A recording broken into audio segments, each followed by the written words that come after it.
Olá, graça e paz da parte de Deus nosso Senhor e do Senhor Jesus Cristo. Esta é uma saudação sincera que eu deixo para você, pedindo a Deus, através do nosso Senhor Jesus Cristo, que Deus venha abençoar a tua vida.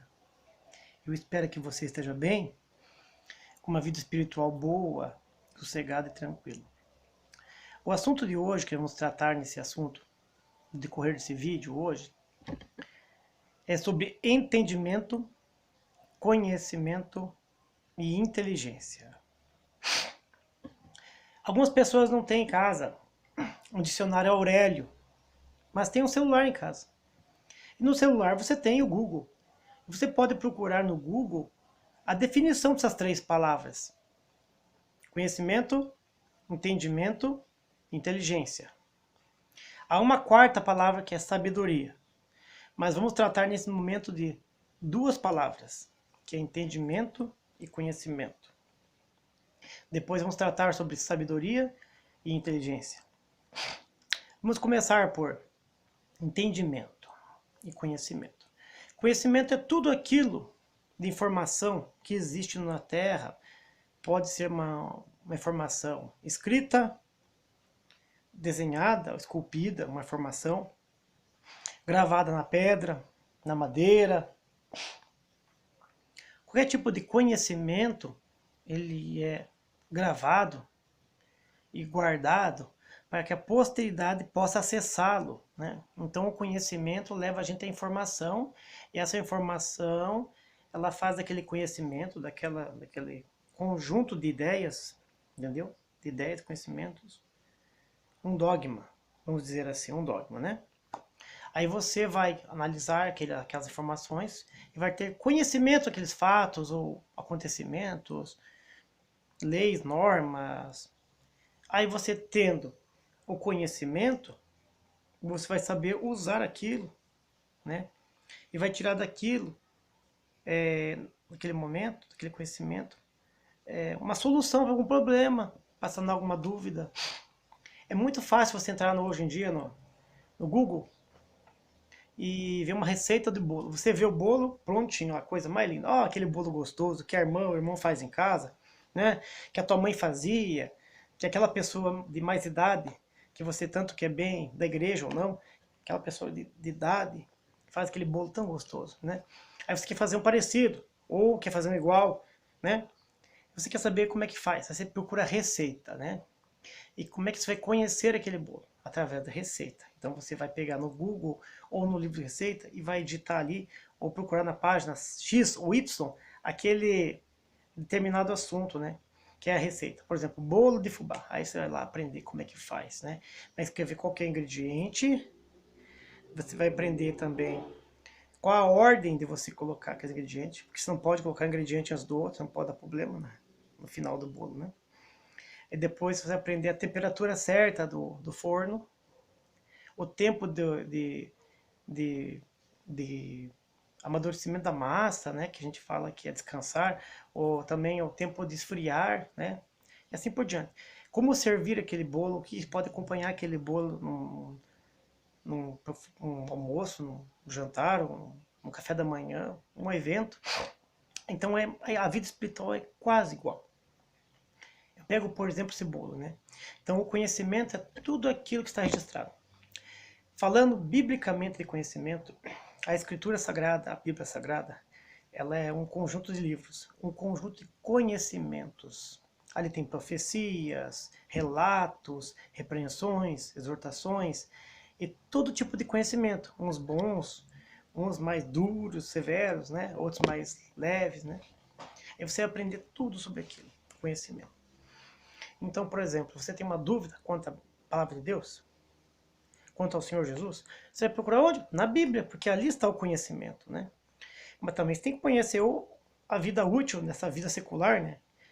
É bom ter um conhecimento de matemática, é bom ter um conhecimento de história, é bom ter um conhecimento da vida, né? Mas a Bíblia Sagrada é o conhecimento. Entendimento, o que seria? Entendimento é aquilo que você compreende, entende, ela te dá um norte, uma forma reta, olhando para frente, para você entender através daquela guia. Então, por exemplo, o Espírito Santo A pessoa Espírito Santo em si, ela nos dá uma guia, a guia Espírito Santo. E ela nos dá um entendimento. Assim como o cavalo põe a tapadeira dos dois lados, a gente coloca no cavalo para ele seguir reto no trabalho de lavoura, para ele não se distrair. Então, a gente faz assim o cavalo, coloca a tapadeira. Então, o Espírito Santo de Deus, ele nos fecha do mundo do pecado e nos dá um norte, um conhecimento, né? Através da Escritura Sagrada. Então, o entendimento é diferente de conhecimento. Entendimento é a aplicação prática do conhecimento da Bíblia. Como é que você vai ter entendimento se você não conhecer a Bíblia? Como é que você vai fazer um bolo se você não conhece a receita? Então, esse vídeo hoje relata um fato que tem acontecido na congregação cristã no Brasil, nos testemunhas de Jeová e nas igrejas adventistas. Geralmente essas denominações, elas são contra qualquer conhecimento que não esteja de acordo com a doutrina deles. Eles lançam uma doutrina humana e tentam biblificar essa doutrina. Não sei se o termo está certo, talvez eu esteja criando um neologismo aqui, uma nova forma de falar. Eles pegam uma doutrina e tentam inserir na Bíblia a doutrina deles. Quando tinha que ser ao contrário. Nós tínhamos que pegar uma doutrina da Bíblia e aplicar na nossa igreja, como as igrejas cristãs fazem, né? Toda igreja evangélica cristã, seja ela antiga, mais antigas, as primitivas, as pentecostais, neopentecostais, né? Vamos dizer assim, as protestantes mais duras, que tem mais tempo, vamos dizer assim, as mais antigas, né? Que tem mais de 200, 300 anos aí, umas da Contra-Reforma, umas da Reforma, né? Todas as igrejas cristãs aplicam conforme está escrito na lei da Escritura, no Testamento, e criam uma doutrina em cima. Aí a gente tem que parar e pensar com entendimento se essa doutrina é do homem ou se essa é a doutrina de Deus. Então Deus dá pra gente entendimento, conhecendo a Escritura, e conhecendo a Escritura, a gente vai ter entendimento. Então, veja que fácil, né? Conversei com um irmão aqui de uma denominada seita, né? E conversei, na verdade, conversei com dois, né? Mas conversei com um irmão de uma seita, e eles são totalmente contra ler a Bíblia. Eles até leem a Bíblia lá escondidinho em casa, mas eles não... A pregação que é feita a eles, a lavagem cerebral, é para eles não estudarem a palavra de Deus, não esquadrinharem, não conhecerem, serem analfabetos bíblicos. E esse é um exemplo do que eu vi muitos anos na congregação cristã no Brasil. Eu vi muitos anos. Não foi um ano, não foi dois, foi muitos anos, né? E tenho visto até agora, depois que eu saí de lá, já vai fazer 14 anos, eu tenho visto até hoje os mesmos fatos. Pessoas analfabetos bíblicos, que só conhecem a história por forma oral, assim como no passado tinha lá no Velho Testamento, não leem a Escritura, né? E utilizam uma escritura muito antiga, uma versão muito antiga, que já foi selecionada assim pelos líderes da igreja para dificultar o entendimento das pessoas, o conhecimento da verdade, que vai dar o entendimento. Porque se a pessoa tiver entendimento, ela sai de lá. Então, vamos abrir a cabeça daquelas pessoas hoje através de dois versículos, de dois capítulos da Bíblia, do Novo Testamento, né? O primeiro capítulo que eu vou ler para vocês aqui, ele está no livro no Evangelho segundo São Mateus, né? Ele está lá em Mateus 22, 29. Vamos achar na Bíblia aqui. Deixa eu achar a Bíblia aqui. Opa! Mateus eu tenho marcado, já separei aqui, para ficar mais fácil de a gente procurar. Então eu marquei, marca a página, né? Aqui na Bíblia Sagrada. Estou utilizando uma edição, né? Edição do João Ferreira de Almeida. Olha, essa edição aqui é revista e corrigida, né? Na grafia simplificada. Então aconteceu um episódio em que Cristo foi interpelado pelos fariseus, né? E aconteceu o seguinte.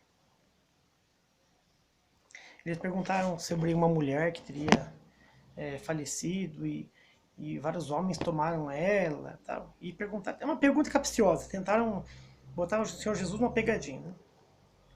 E o que aconteceu? Eles perguntaram se depois no paraíso quem teria casar com essa mulher, quem ficaria com ela na eternidade, né?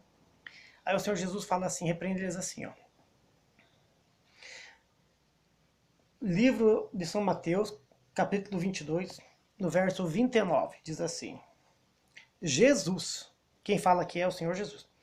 Jesus, porém, respondendo, disse-lhes: errais, não conhecendo as Escrituras, nem o poder de Deus. Ele começa a repreensão deles dizendo que eles erraram, começa errando já, porque não conheciam, não estudavam as Escrituras. E não conheciam o poder de Deus. Achavam que eles faziam uma regra e Deus tinha que assinar embaixo. Não é assim. Acontece o seguinte, a gente vai para um outro evangelho, né, que é o de São Marcos, né? Palavras do Senhor Jesus também. Isso aqui não é palavra de profeta, de missionário, não é palavra de homem de Deus do passado, presbítero, ancião, né? Os principais fariseus, né, que eram os líderes anciões da época, né? E, mais uma vez, o Senhor Jesus responde, né? Vamos lá em Marcos capítulo 12, no versículo 24. Então tá aqui. Marcos 12, versículo 24. Diz assim: a mesma pergunta que os fariseus fizeram sobre a mulher. Ele respondeu: e Jesus respondendo-lhes, disse-lhes: porventura não errais vós em razão de não saberdes as Escrituras, nem o poder de Deus. Uma outra versão que eu tenho guardada aí, que eu não recordo quem que é o autor e a tradução, eu tenho guardado aqui, faz bastante tempo, eu não consegui achá-lo, diz assim, errais por não ter conhecimento. Então, conhecer a Escritura é muito importante. O próprio Senhor Jesus, quando foi responder os inimigos dele, vamos dizer assim, inimigos, né? Aquelas pessoas, tanto fariseus como gentios, e naquele momento os gentios ainda não tinham alcançado totalmente o mistério da salvação. Isso aconteceria depois da morte de Cristo, né? Praticamente com o ministério apostólico. Então aconteceu o seguinte, eles chegaram a apertar o Senhor Jesus. E toda vez que eles apertavam o Senhor Jesus falava ou através de uma parábola, ou o Senhor Jesus citava uma escritura. E por que citar a escritura? Porque ele conhecia a escritura. Ele dava importância em conhecer a escritura. Aqueles homens lá erravam porque não conheciam a escritura. E o Senhor Jesus censurou eles. Vocês erram porque não estão conhecendo a escritura. Vocês estão errando por quê? Errando porque vocês não conhecem a escritura, né? Vocês não conhecem o poder de Deus. Né? Achavam que conheciam alguma coisa pela tradição que foi dada oralmente a eles no judaísmo. Né? Havia dois tipos de monoteísmo naquele tempo, né? Ou em Israel, né? O do reino de Judá e de Jerusalém. Né? Então, uma facção, digamos assim, do povo de Deus acreditava em Jeová, Javé. Outra facção, outro povo do outro reino acreditava em Elohim. Então demorou para eles se juntarem e terem uma ideia que existe um Deus poderoso, Criador do céu e da terra, né? E as escrituras falavam do Cristo, da vinda dele, mas eles estavam com a escritura em casa, escrita em pergaminho, tábua de metal ou de barro, mas tinha escritura, mas não liam, não entendiam, né? E hoje acontece o mesmo fato, a pessoa tem uma Bíblia em casa, ela não procura, ela tem medo de ler a Bíblia, ela tem medo de estudar, fazer um curso, tem medo de frequentar um outro culto de outra igreja, ver um pensamento diferente, para que ela possa tirar naquela outra igreja, comparando o formato de palavra, pregação, doutrina, formato de culto, adoração, tudo isso, ela tem medo, porque ela é pressionada por um núcleo do ministério da igreja que ela pertence, e geralmente nessas seitas, né? A congregação cristã, Testemunho de Jeová e Adventista Sétimo Dia. Né? Geralmente nessas seitas eles repreendem muito quem frequenta outras reuniões, outros cultos. Eles não consideram irmãos em Cristo as outras religiões cristãs, né? Outras igrejas. Para eles, só eles são salvos. Né? É um exclusivismo. Então as pessoas têm medo de estudar a Bíblia porque o líder da igreja dele, imperador, pastor, ancião, seja quem for, ele vai repreender ele. Não, irmão. porque você não pode ler, você tem que vir aqui, escutar da nossa boca, o pão fresquinho que sai da agora. E dizem que Deus manda na hora ali um pão fresquinho, que é o pão fresquinho do céu. Isso não está na Bíblia, né? Não está na Bíblia. Pelo contrário, o Senhor fala assim, ó, vós errais por não conhecer a Escritura. Tem que conhecer a Escritura. Né? Essa história aí que você está indo por fora aí, a outra igreja, está comendo um pãozinho velho, mofo, história. Conversa fiada. Só que, infelizmente, acaba machucando as pessoas de uma forma, pela simplicidade que a pessoa fala, né? Na mentira que ela conta ali, que todo mundo acredita, né? E fica com medo. E deles repreendem e põem uma maldição na pessoa. E diz assim, ó, que se você pegar e ler a escritura, vai entender errado, que você não deve, porque a letra mata a tua alma, mas o espírito vivifica. Eles usam esse trecho da palavra que a letra mata e o espírito vivifica, para dizer que quando a palavra está sendo pregada num culto, ali é o espírito que está tomando a pessoa, o Espírito Santo. Eles dizem eles, né? Ali é a verdadeira blasfêmia do Espírito Santo, porque você está fazendo do Espírito Santo mentiroso. E o Espírito Santo não é mentiroso, ele é verdadeiro, né? Então, quando você sobe no púlpito e chega lá e fala que ali o Espírito Santo está falando com você, está mentindo, ensinando coisa errada, você está blasfemando o Espírito Santo também, de uma forma. Porque você está fazendo de Deus mentiroso e do Espírito Santo de Deus errante. Um espírito errante é um espírito que erra, que mente, que promete, não cumpre. Então, está blasfemando o Espírito Santo. Então, eles blasfemam essa blasfêmia em formato de repreensão, que se você ler a Bíblia, estudar ela, você vai matar a tua alma, matar a tua fé, a tua espiritualidade. Em outras partes de pregações e ensinamentos que eles dão velado, essas três religiões, né? Testemunho de Jeová, os congregações cristãs do Brasil, os chamados glórias, e os adventistas no sétimo dia. Eles ensinam verazmente, feliz, ó Pai, graças te dou, porque escondeste isto, sabe, entendido, e revelaste pequeninos. Quer dizer, pega uma palavra do Senhor dizendo que as palavras de Deus verdadeira e santa são reveladas àquelas pessoas incultas, que não têm conhecimento. Que, digamos, o conhecimento é dado por Deus na hora, né? Deus não, deles vêm com uma história, uma falsa humildade, que Deus não vê o corpo, a aparência, que aquela pessoa é pequenininha, o servo diz pequenininho, fraquinho, lá, Deus usou dele, né? Tudo aquela, não que não possa acontecer, né? Deus é poderoso, ele faz o que ele bem aprazível aos seus olhos, né? Mas com essa desculpa de falsa pretensão de humildade, eles acabam distanciando as pessoas do conhecimento de Cristo, que é a palavra de Deus, a Bíblia Sagrada, a verdadeira palavra de Deus, né? E as pessoas ficam com medo. Então, se a gente for lá em João 14:15, ele diz assim, ó, se vós me amardes, amarão os meus mandamentos. Guardareis os meus mandamentos. Na verdade, é escrito guardareis os meus mandamentos. Porque não é só amar. Diz que amar o Senhor Jesus é uma coisa, guardar o mandamento dele é outro. Mas se você não guardar, você não ama. E o mandamento dele é este: crescer na graça e no conhecimento. Graça e conhecimento. Graça não é a graça da salvação. É graça em espiritualidade, em dons, em fazer a obra, anunciar o evangelho, aprendendo da Escritura Sagrada, o significado da verdadeira graça, que foi a morte do Senhor Jesus na cruz, né? Que foi o ato da morte, né? Tornando a verdadeira graça, ou seja, a verdadeira dom, presente de Deus a nós, que nós não merecíamos, né? Que é a salvação eterna. Nós pecadores de carne, animal, nós temos um corpo animal que vai deixar a terra, né? Vai derreter, igual o cão, o gato, as árvores, as aves do céu, e todos esses seres viventes vão descer a sepultura aqui no chão, vão derreter. Então nós somos um corpo que se corrompe, né? E Deus, através do seu Filho Jesus Cristo, não olhou para nossa baixeza, nossa fraqueza carnal, e nos concedeu o dom da salvação, da vida eterna. É através do quê? Da graça, que foi a bênção maior que teve, o favor imerecido. A morte, a entrega do Senhor Jesus na cruz. Ele se entregou, ele já veio com esse propósito, vou morrer por eles, né? Aí ele veio morrer por nós, por mim, por você, para nos dar a graça, né? Olha, é um favor merecido. O direito à salvação. Aí vem 2 ou 3 fundador de igreja aí que funda uma seita e fala que lá é a graça, lá é o caminho, e blá blá blá, e o povo, coitado, sem conhecer a escritura, acaba seguindo essas pessoas, né?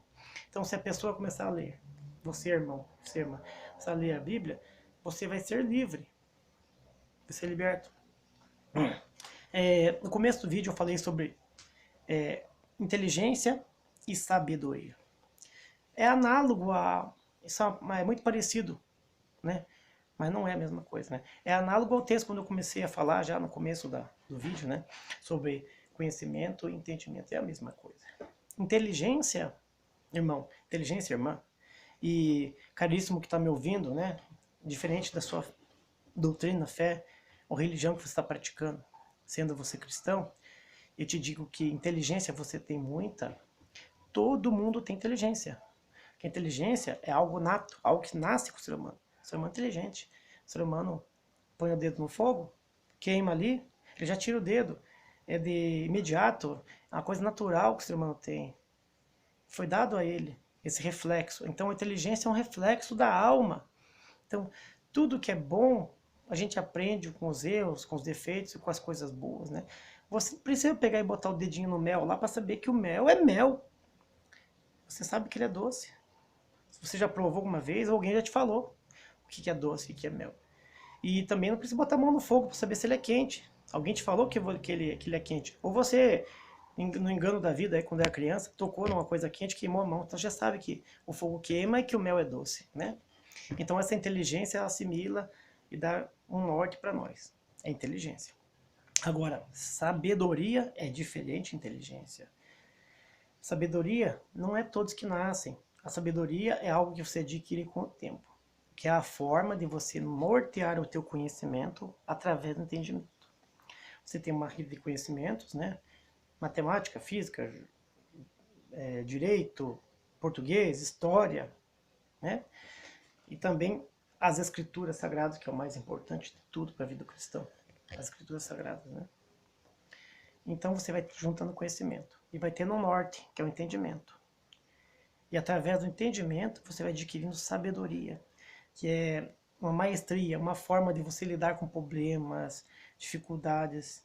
Tem pessoas que têm um problema desse tamanho e entram numa dificuldade grande para sair dele, porque não tem conhecimento do que gerou aquilo, de como se desenvolveu aquilo, e se aquilo realmente é um problema, e acaba fazendo daquilo um grande problema, porque não tem sabedoria, não tem a forma magistral de poder lidar com aquilo. Então a sabedoria, ela é muito mais do que conhecimento. É a aplicação do conhecimento de uma forma que você possa ser proveitosa a você e ao próximo, não ofendendo a Deus. Então a sabedoria que vem de Deus, como Salomão pediu, né? Salomão pediu para Deus sabedoria não para ficar rico, não para dominar outras igrejas, outras nações, dominar mulheres, dominar culturas, ter pedra preciosa, ou ter a vida eterna, ou ter um corpo mais bonito. Ele não pediu a Deus sabedoria para ficar forte, para levantar pedregulhos enormes, né? Ele não pediu sabedoria para ter as melhores carruagens. Não pediu. Salomão pediu sabedoria a Deus para servi-lo, para poder guiar um povo, sem fazer que o povo erre. Essa é a sabedoria de Deus. A sabedoria ela é humilde. Ela está muito assimilada ao nosso ego, né? Ao nosso interior, né? E então a sabedoria é a forma de qual você usa o entendimento, aplicando os conhecimentos que você tira onde? Da Bíblia Sagrada, a palavra de Deus. Então está bem claro. Entendimento e conhecimento são diferentes, da mesma forma que inteligência e sabedoria são diferentes, né? Então o tema hoje da palavra que eu estou dando para vocês hoje aqui, nesse vídeo, né? Eu usei pregação, estou dizendo um esclarecimento da Bíblia Sagrada, esse termo, né? Nesse vídeo hoje, nesse canal, é para você estudar a Bíblia e deixar de lado aquelas pessoas que são contra a leitura da Bíblia, né? Acontecia um caso assim muito semelhante lá no Novo Testamento e aconteceu hoje nessas seitas que tem por aí, né? Nas seitas. Então eu vou ler um trecho aqui do que aconteceu. A gente vai encontrar no livro de São João, no capítulo 12. Livro de São João, capítulo 12. Evangelho, né? Evangelho. e do versículo 37 ao 43. Né? Aqui está a Bíblia Sagrada. Né? Nós vamos pegar aqui o livro de João 12, o versículo 37. Né?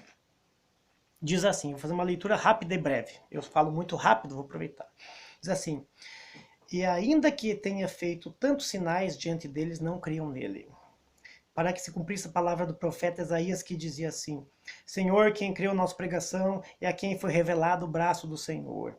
Por isso não podiam crer, pelo que Isaías disse outra vez: cegou-lhe os olhos, endureceu-lhes o coração, a fim de que vejam com os olhos, mas não vejam, e compreendam no coração e não se convertam e não os cure. Isaías disse isto quando viu a sua glória, a glória do Senhor Jesus, e falou dele. Apesar de tudo, até muitos dos principais creram nele, mas não o confessavam por causa dos fariseus, para não serem expulsos da sinagoga, porque amavam mais a glória dos homens do que a glória de Deus. Então também tem aquele caso das pessoas que não querem buscar conhecimento, porque eles estão numa igreja, assim como é a sinagoga, né? Tinha os fariseus lá, que eram os líderes da sinagoga, o partido dos fariseus, né? Tinha os anciãos mais velhos lá, né? Os sumos sacerdotes, assim por diante. Então eles tinham medo dos fariseus. Alguns dos principais, ou seja, algumas das pessoas que tinham inteligência espiritual, conheciam a Escritura. E não criam nas palavras do Senhor Jesus, que ele falou. Como nós citamos aqui, ó, e não errais por não conhecer a Escritura. Ou seja, procurar ler a Bíblia e conhecê-la. E quem me ama, guarda os meus mandamentos. São palavras do Senhor Jesus. Entendeu? Alguns dos principais sacerdotes lá, dos fariseus, acreditaram. Alguns creram. Mas mesmo assim não seguiam a verdade.